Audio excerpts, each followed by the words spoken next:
Hello there. सो आज हम करने वाले हैं बायोलॉजी कोर्स का सेकंड चैप्टर विच इज़ सब डिविजन्स। इससे पहले हमने हेरिडिटी कवर किया था। तो आज का जो टॉपिक है, pre warning I want to give that this is a bit of a monotonous topic, क्योंकि इसमें हमें एक्स चीज़ की स्टडी को क्या कहते हैं ये बस एसोसिएट करना है और याद करना है, राइट। तो इम्पोर्टेंस वाइज एग्ज़ाम पर्सपेक्टिव से ज़्यादा इम्पोर्टेंस नहीं है इसका।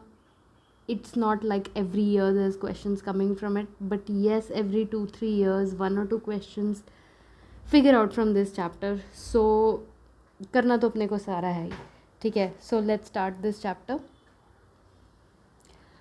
तो हमें किस फॉर्मेट में करना है? Study of dash is called what. तो ये हमारे क्वेश्चंस हैं, ठीक है। इस तरफ हमारे आंसर्स दिए हुए हैं। हमें since I told you early on कि हम सारे जो चैप्टर्स हैं क्वेश्चन आंसर्स फॉर्म में करेंगे, because that is the way it works. आप ऐसे याद करोगे तभी आप फाइनल पेपर में आंसर कर पाओगे चीज़ें, ठीक है। तो without wasting any more time let's start with the topic.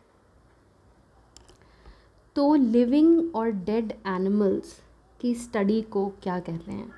तो बेसिकली ऐसे भी पूछा जा सकता है कि एनिमल्स की स्टडी को क्या कहते हैं, या फिर लिविंग एंड डेड एनिमल्स की स्टडी। तो दी आंसर इज़ जूलॉजी कहते हैं।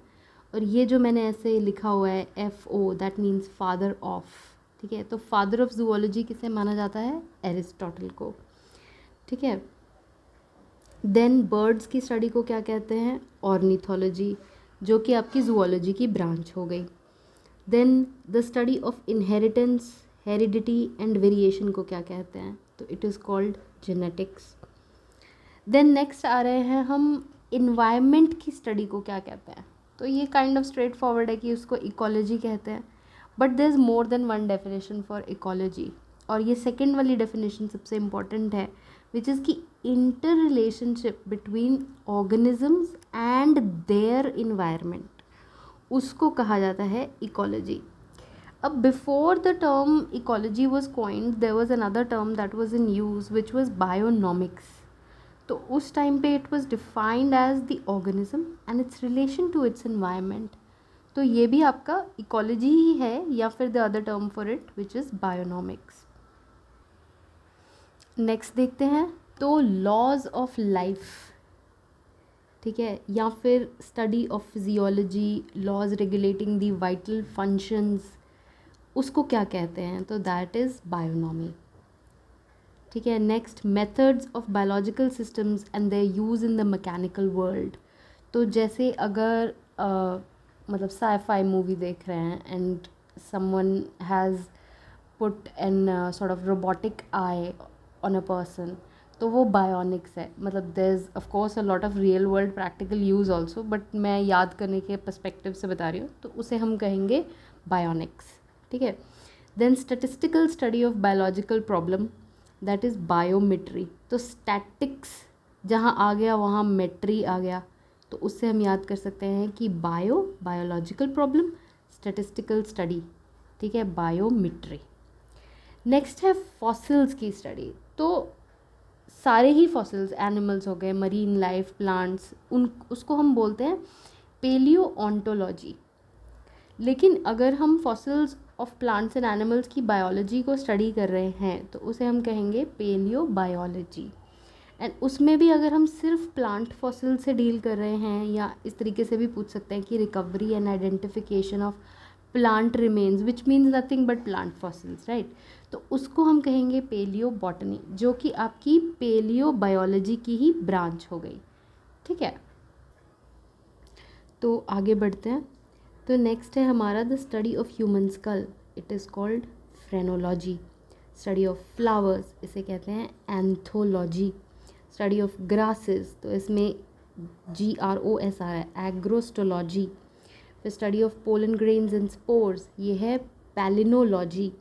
Study of bones, this is osteology. Study of joints, this is arthrology. Then study of insects, this is entomology. इसको आप इंसेक्ट्स से कर सकते हो रिलेट, इंसेक्ट्स को आप एंट से कर सकते हो, आई एम सॉरी।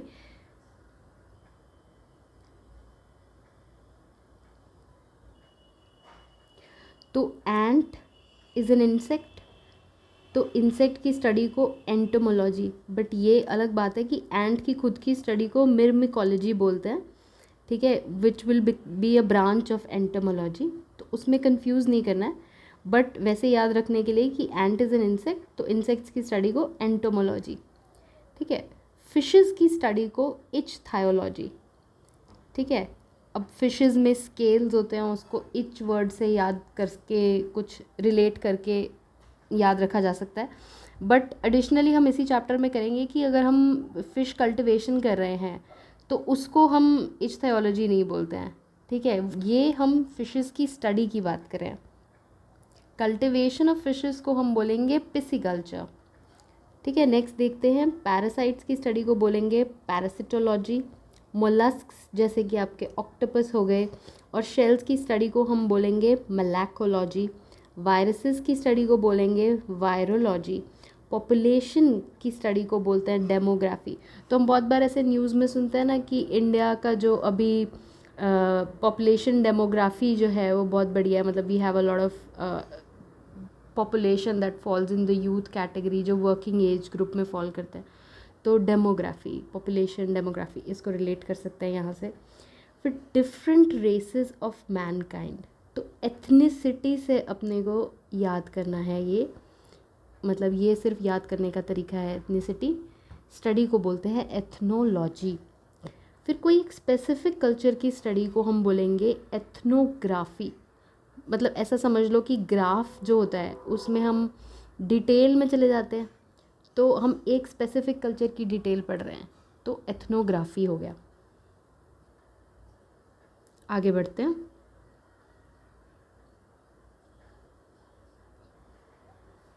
तो स्टडी ऑफ एनिमल बिहेवियर को क्या बोलते हैं? ईथोलॉजी।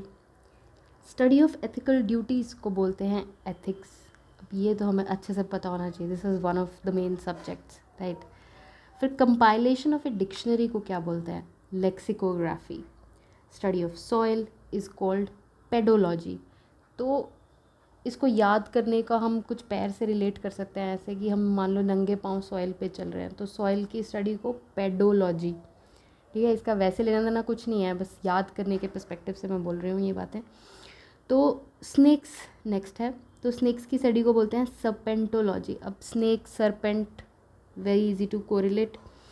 ग्रोइंग प्लांट्स विदाउट सॉइल, तो एक हमारा होता है कि जहाँ हम सॉइल को इस्तेमाल ना करके सिर्फ जो है पानी को इस्तेमाल करते हैं, ठीक है, तो तब हम बोलते हैं उसको हाइड्रोपोनिक्स। एक हमारा होता है एरोपोनिक्स भी होता है, जहाँ पे हम सिर्फ मिस्ट यूज़ करते हैं, ठीक है, हम प्रॉपर पानी में भी उसको डिप नहीं कर रहे होते हैं। नेक्स्ट है language structure and its history, this is philology. तो if I may confide in you in here, तो ये वाला मेरे को याद नहीं होता, फिलोलॉजी। मे बी अभी ये बोलने के बाद अब मेरे को अच्छे से याद रहेगा कि language structure and its history को बोलते हैं philology, but up till now this is always been a problem for me, मेरे को नहीं याद होता ये। नेक्स्ट देख रहे हैं हम आइडल्स इन आर्ट्स, इसे बोलते हैं आइकनोग्राफी। एम्फिबियंस की स्टडी को बोलते हैं हर्पेटोलॉजी, ठीक है। तो इसमें सर्पेंटोलॉजी और हर्पेटोलॉजी में कन्फ्यूजन नहीं होना चाहिए, वो स्नेक्स के लिए है विच fall in the category of reptiles. ये एम्फिबियंस हैं जो आपके फ्रॉग्स, टोड्स, सैलमेंडर्स होते हैं। तो आगे बढ़ते हैं। अब हम देख रहे हैं कि किसी चीज़ की कल्टीवेशन को क्या कहा जाता है, ठीक है। तो इसमें हम सबसे पहले देख रहे हैं रेयरिंग सिल्क वॉर्म को क्या कहते हैं, तो it is called sericulture. Flower के कल्टीवेशन को क्या कहते हैं? फ्लोरिकल्चर। फिर यदि आप मतलब अभी आपने सब डिवीज़न देख लिया फ्लावर वाला, ठीक है, अब बोल रहा है कि फ्रूट, वेजिटेबल या फ्लावर कुछ भी अगर आप प्रोड्यूस कर रहे हो, प्लांट्स उगा रहे हो, उसके लिए उसे कहते हैं हॉर्टिकल्चर। फिर ये जो हमने this one and this one, ये हॉर्टिकल्चर के सब डिविजन्स हैं। तो एक तो है flower cultivation which is floriculture, और दूसरा है vegetable cultivation which is olericulture. तो इसको मैं हमेशा पोटैटो से याद करती हूँ कि आलू से ओ हो गया तो ओलेरिकल्चर, ठीक है। तो आपने सेपरेटली कर लिया फ्लावर वाला और वेजिटेबल वाला, जिसको वेजिटेबल में ऐसे डिटेल भी ऐसे भी पूछ सकते हैं इसको, कि non woody herbaceous plants for vegetation जो हैं उसको बोलते हैं ओलेरीकल्चर। और जो आपका कंबाइंड है दैट इज़ आपका fruit vegetable flower producing plants, वो होगा हॉर्टिकल्चर। अब नेक्स्ट देख रहे हैं, तो इसमें before we go to the next one I want to point out कि जो स्टार वाली चीज़ है ना, that means that this question has been asked 1 to many times। तो ये इंपॉर्टेंट है, आपको अच्छे से याद करना है। मतलब एक चैप्टर में कितने 4-5 ही होंगे ऐसे जिनके ऊपर स्टार मार्क्ड होगा, चलो एट मैक्सिमम 10 चीज़ें होंगी ऐसी जो जिन पे स्टार मार्क्ड होगा, but that means they are super important, they've been asked many times, more than 2-3 times, ठीक है, तब जाके I give this star mark. तो दिस इज़ इम्पॉर्टेंट। तो हम कर रहे हैं रेयरिंग हनी बीज, तो this is apiculture. Then crops उगा रहे हैं उसको क्या कहते हैं, एग्रोनॉमी। फिर ग्रेप्स, विटिकल्चर। अर्थवॉर्म्स या वॉर्म्स की कल्टिवेशन को क्या कहते हैं, वर्मीकल्चर। फिश हैचरी, ये मैंने पहले भी बताया था, फिशेस की स्टडी को हम बोलेंगे इच्थायोलॉजी, पर कल्टिवेशन या हैचरी को बोलेंगे पिसिकल्चर। नेक्स्ट हम देख रहे हैं ब्रांचेस ऑफ साइंस, ठीक है। तो सबसे पहले है बोन्स की study, osteology. Genes and heredity की स्टडी, जेनेटिक्स, भाई हमने इस पर पूरा चैप्टर पढ़ा है। फिर ओल्ड एज की स्टडी, जेरेंटोलॉजी। फिर treatment of cancer, oncology. Abnormalities of physiological development, ठीक है, तो उसे कहते हैं टेराटोलॉजी, ये थोड़ा यूनिक सा है। फिर माउंटेन, तो जैसे हम पढ़ते हैं ना ज्योग्राफी में माउंटेन्स क्या पढ़ते हैं हम, उसमें माउंटेन्स कैसे बने उसे कहते हैं ओरोजेनी, तो उसी से हम याद रख सकते हैं ओरोलॉजी।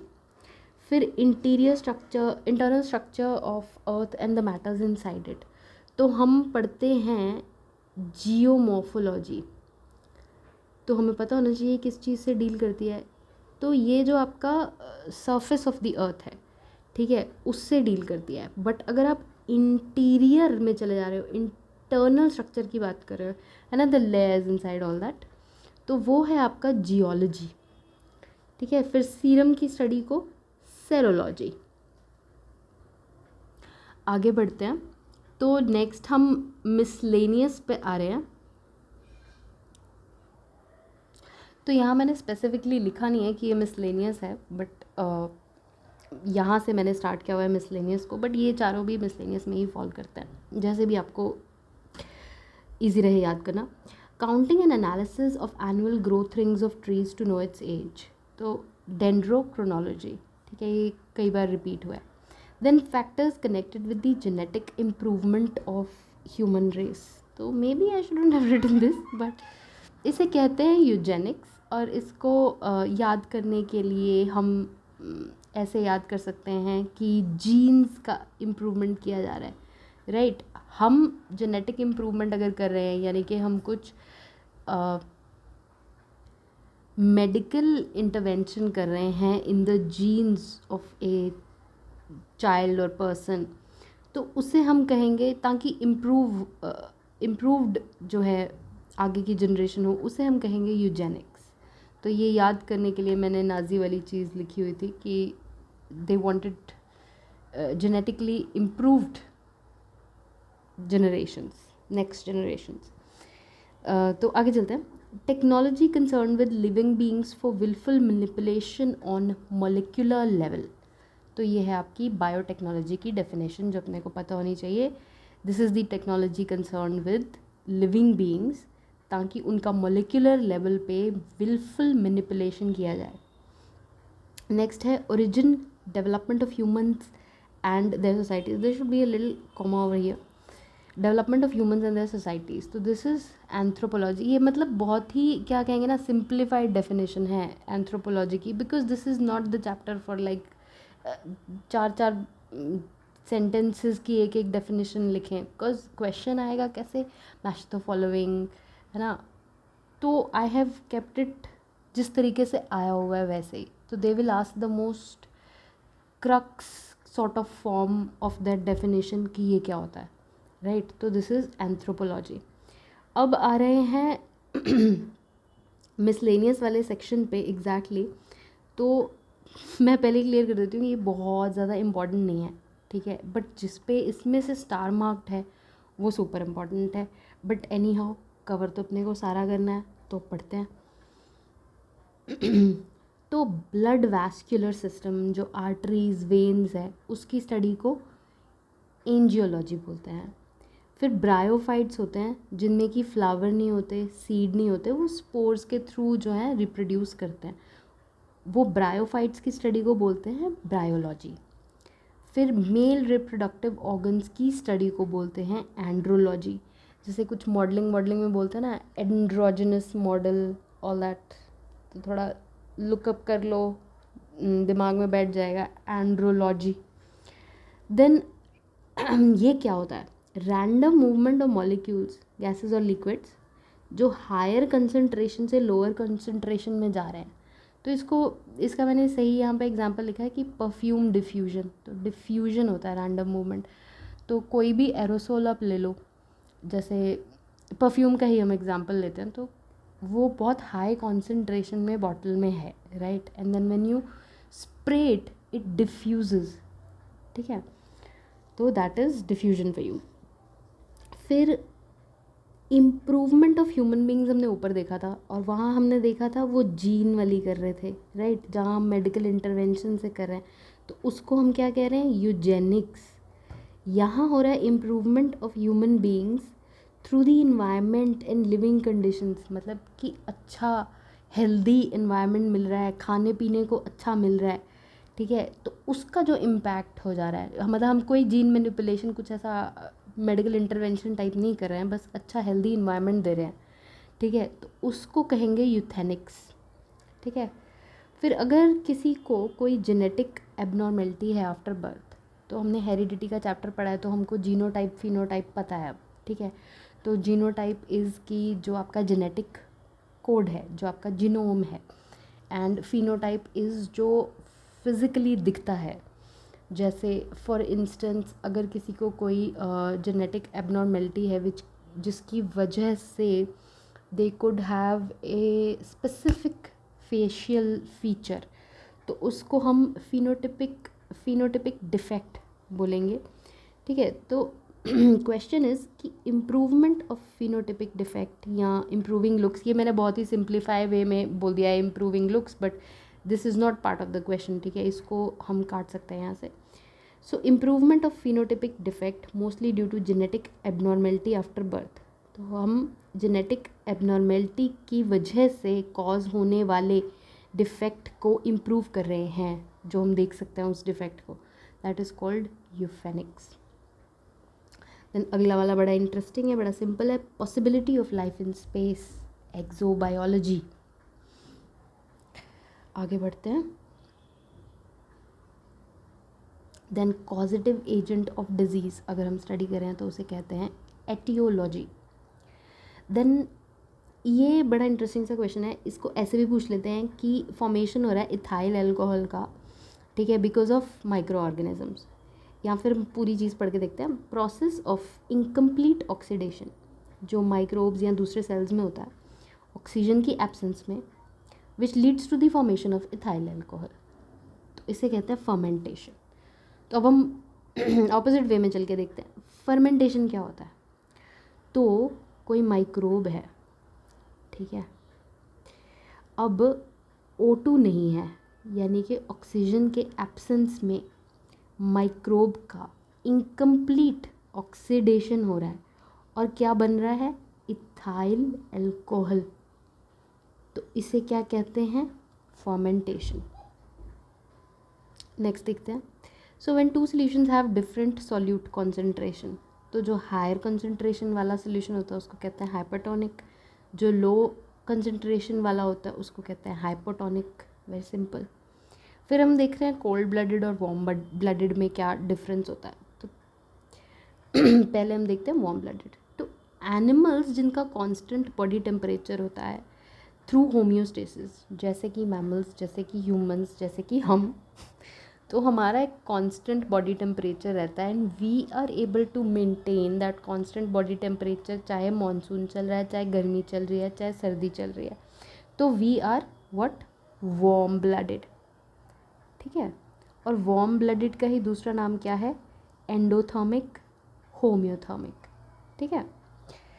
फिर animals that cannot change their body temperature, खुद से रेगुलेट नहीं कर सकते हैं और एक्सटर्नल सोर्सेज पे डिपेंडेंट हैं और एक्सटर्नल सोर्सेज का इम्पैक्ट आता है उनके बॉडी टेम्परेचर पे। जैसे फॉर इंस्टेंस आप विजुअलाइज करो, जैसे डेजर्ट जो होता है, ठीक है, तो हमें पता है कि डेजर्ट जो है दिन में बहुत गर्म और रात में बहुत ठंडा हो जाता है। अब इसकी डिटेल में मैं नहीं जाऊँगी, अगर आपको ये नहीं पता तो you should look this up, ऐसा होता है, ठीक है। तो अब डेजर्ट है वो रात को बहुत ठंडा हो जाता है, डेजर्ट्स में स्नेक्स होते हैं, and now snakes will try to hide and find a place where they can save their bodies heat, ठीक है। तो वो बिल में रहते हैं, तो किस लिए ऐसे छिपके रह रहे हैं वो, because they do not want to lose their bodies heat, because this could be very critical for them.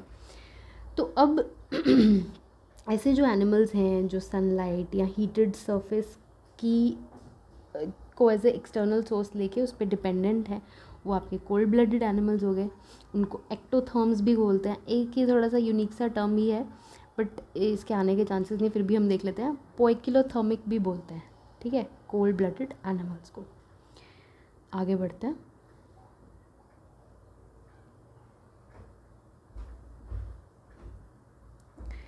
तो नेक्स्ट है two sexes of the same species, यानी कि मेल और फीमेल एक ही कोई स्पीशीज़ का, they exhibit different characteristics beyond just the difference in sexual organs. तो इसका एग्जाम्पल मैंने एक्सप्लेन करने के लिए यहाँ लिखा हुआ है पीकॉक। तो पहली चीज़ तो इसको कहते क्या है, इसको कहते हैं डायमॉर्फिज्म। इसमें क्या होता है, अब जैसे आप सर्च करके देख लो, अगर आपको नहीं पता है ये चीज़, तो मेल और फीमेल पीकॉक को आप सर्च करके देखो तो यू विल सी कि they look very different colours wise all that, and it's not just कि उनके रिप्रोडक्टिव ऑर्गन में ही डिफरेंस होता है, there is more differences than that, है ना। तो उसको डायमॉर्फिज्म बोलते हैं, बहुत सारी स्पीशीज़ में ऐसा होता है। नेक्स्ट हम देख रहे हैं farming along with animal husbandry को क्या बोलते हैं, तो कुछ नहीं, इसको मिक्स्ड फार्मिंग बोलते हैं, वेरी सिंपल। फिर ये 2-3 इंपॉर्टेंट जो स्टडीज़ हैं ये देख लेते हैं। तो ब्लड को हीमाटोलॉजी, लिवर की स्टडी को हेपेटोलॉजी, ह्यूमन ब्यूटी को, ये रिपीट हुआ है, कैलोलॉजी, ये चारों ही इंपॉर्टेंट हैं, ठीक है। एंट की स्टडी मैंने पहले भी बताया था, तो इंसेक्ट की स्टडी को हमने एंट से याद किया था, एंटोमोलॉजी। अब एंट की खुद की स्टडी को क्या कहते हैं, मिर्मिकोलॉजी, ठीक है। So to those of you who are finding this really monotonous and boring, let me tell you, there's like tons of data that you need to remember. आपको समझना भी है, आपको रोट लर्निंग भी करना है, रिविजन्स करने हैं एंडलेस। सो अब तक तो you should get used to this कि हाँ lot of data is thrown at you and you just be strong and take it. तो करते हैं आगे। Manipulation of matter on atomic or molecular or supramolecular scale, that is nano technology. तो ये बहुत ही simplified definition है nano technology की, but again I am specifying कि इसी तरीके का आएगा पेपर में, वो पूरा ऐसे एक्सप्लेन करके नहीं पूछेगा, राइट। न्यू बॉर्न के केयर स्टडी को क्या कहते हैं, नियोनेटोलॉजी। आगे है किडनीज़ की स्टडी। तो किडनीज़ में जो होते हैं ना, तो जैसे अब किडनी का structure, if I could show you a diagram, ऐसे ऐसे, तो ऐसे करके कुछ होता है।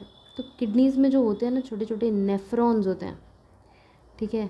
तो ये मैं बस याद करने के उससे बता रही हूँ, क्योंकि हमने स्कल की स्टडी किया, phrenology, sounds very similar, right. तो हमें डिफरेंशिएट करना है, तो किडनीज़ में नेफ्रॉन्स होते हैं और इसलिए किडनीज़ को की स्टडी को बोलते हैं हम नेफ्रोलॉजी। नेक्स्ट है टीथन गम, तो ओडोंटोलॉजी। तो डेंटिस्ट के पास हम जाते हैं तो उसमें डी रहता है, तो डी से एसोसिएट कर लो, odontology.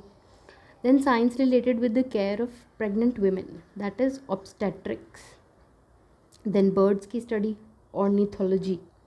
Then diagnosis and repair of disorder of the locomotory system, इसे हम कहते हैं orthopedics.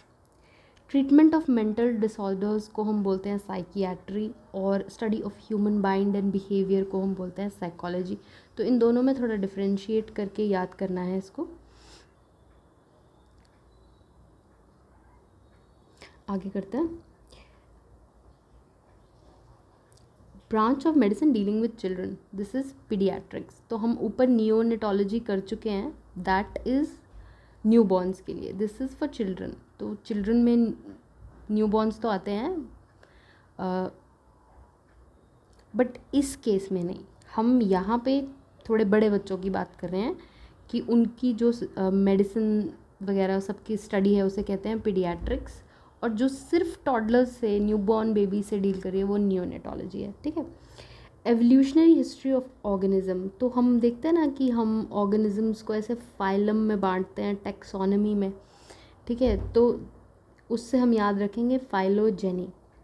Then nose and olfactory organs, this is rhinology.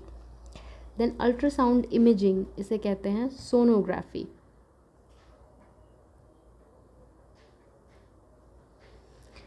Then lizards की स्टडी को सोरोलॉजी।